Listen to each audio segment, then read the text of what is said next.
إذا علمت أن النواة الكربون، يبقى عندنا ذرة اسمها الكربون والنواة بتاعتها مثلا يعني. خلاص، والكربون رمزه سي، يتفق اللاتيني مع الإنجليزي. تحتوي على 6 بروتون، يبقى دي فيها بي 6. طبعا بي شحنته ايه؟ موجب، يبقى دي فيها 6. وفيها 6 نيترون، هو النيترون يعني ايه؟ متعادل، صح؟ فيها كام؟ 6. خلاص؟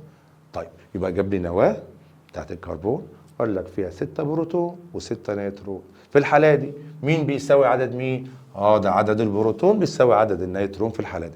ما انا قلت لك راجع كده 5 دقايق ورا ان ممكن عدد البروتون يساوي عدد النيترون وممكن ما يساويهوش. طيب اوجد العدد الذري. طيب العدد الذري اللي هو زد هيساوي عدد البروتونات، وعدد البروتونات كام؟ 6، يبقى هيساوي عدد البروتونات هيساوي 6.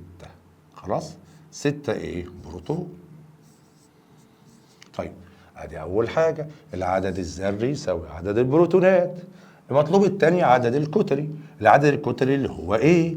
طب العدد الكتلي هيساوي مين؟ مجموع البروتونات زائد مجموع النيترونات. طب البروتون بكام؟ البروتون ب6، والنيترون بكام؟ 6 برضه، يبقى دي 6 ودي 6، يبقى العدد الكتلي حوالي 12.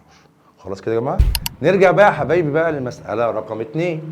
بيقول لك ايه بقى يا صديقي المساله رقم 2؟ بيقول لك اذا علمت ايه؟ ان العدد الذري لذره الصوديوم. مين فاكر يا صديقي ذره الصوديوم اللي استخدمناها في الفيديو اللي فات؟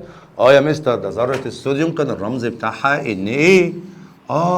اللي ذره الصوديوم اللي كنا بنكتب حاجه وننطق حاجه تانية وبتتكون من حرفين. الله ينور عليك.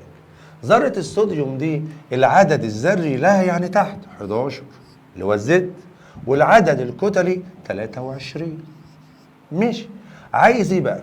عايز عدد الالكترونات السالبه طبعا، وعايز عدد البروتونات، تمام، وعايز عدد النيترونات. سهله. هو ال 11 ده مش عدد ذري؟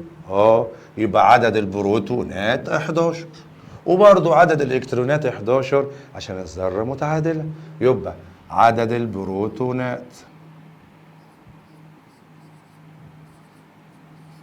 هيساوي عدد الالكترونات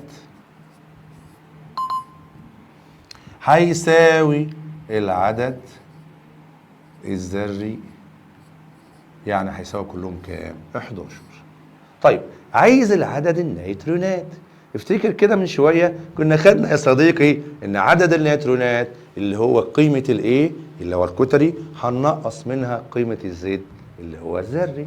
طب الكتلي بكام؟ ب 23. تعالى هنا وعاوز مين؟ عايز عدد النيترونات اهي، بس عشان المساحه هيبقى ال 23 هنقص منها ال 11 هتساوي 12. خلاص؟ بسيطه خالص يعني. تمام؟ ماشي يا صديقي. خش على اللي بعدها. عنصر بس ما سماهوش. خلاص؟ يعني ما سماهوش، ما حددوش يعني، فنعمله اكس. عدد الكتلي اللي هو ايه اللي فوق؟ 35. خلاص؟ وعدد النيترونات 18. اوعك يا صديقي تقول لي 18 دي اللي تحت، لا ده ال 35 جواها 18. يعني ايه جواها 18؟ ما هو انا قلت لك ان العدد الكتلي هو عدد البروتونات وعدد النيترونات، يبقى ال 35 دي 18، صح؟ تمام؟ 18 مين؟ اللي هي مين؟ البروتونات. العدد الكتلي كله 35. طب النيترونات 18. طب هي النيترونات موجوده فين؟ عند العدد الكتلي، مش العدد الكتلي اللي هو ايه؟ بيساوي عدد البروتونات زائد عدد النيترونات. طيب يبقى اكيد ده اهو، تمام، عدد البروتونات.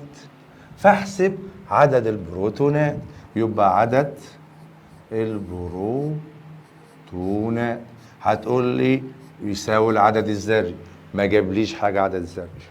هتقول لي يساوي عدد الالكترونات، ما جابليش حاجه عدد الالكترونات.